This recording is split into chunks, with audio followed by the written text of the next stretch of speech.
ગુજરાત ભાજપ પ્રદેશ પ્રમુખ નિમવા માટે હાઈકમાન્ડ સક્રિય થયું છે. કોને ભાજપ પ્રદેશ પ્રમુખ બનાવશે તેવા રાજકીય તર્ક વિતર્ક વચ્ચે દિલ્હીમાં બેઠકનો દોર ચાલ્યો છે. પાલિકા પંચાયતની ચૂંટણીઓ પછી ગુજરાત ભાજપ પ્રદેશ પ્રમુખના નામની જાહેરાત કરાશે તેવી અફવાઓ ચાલી રહી છે. જો કે રાષ્ટ્રીય અધ્યક્ષ મુદ્દે સર્વસંમતિ ન થતા પ્રદેશ પ્રમુખનો મામલો અટવાયો છે. જો કે મંગળવારે દિલ્હીમાં કેન્દ્રીય મંત્રી સી.આર. પાટીલ અને ભાજપના નેતા ભૂપેન્દ્ર યાદવ વચ્ચે બેઠક યોજાઈ હતી કે જેમાં ભાજપ પ્રદેશ પ્રમુખ મુદ્દે ચર્ચા હોવાનું ચર્ચાઈ રહ્યું છે. અને આ બેઠકને પગલે ગુજરાતના રાજકારણમાં ફરી ગરમાવો આવ્યો છે. ભૂપેન્દ્ર યાદવને ગુજરાત ભાજપ પ્રમુખની નિયુક્તિ મામલે નિરીક્ષક તરીકે જવાબદારી સોંપવામાં આવી છે. ટૂંક જ સમયમાં ભૂપેન્દ્ર યાદવ ગાંધીનગર આવે તેવી પણ શક્યતા જોવાઈ રહી છે.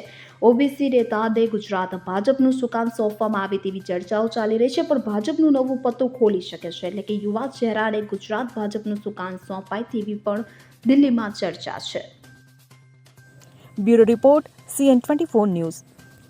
હવે જુઓ દેશ દુનિયાની તમામ ખબરો તમારી આંગળીના ટેરવે. ઉઠાવો મોબાઈલ અને Google Play Store પરથી ડાઉનલોડ કરો અમારી CN24 ન્યૂઝ મોબાઈલ એપ.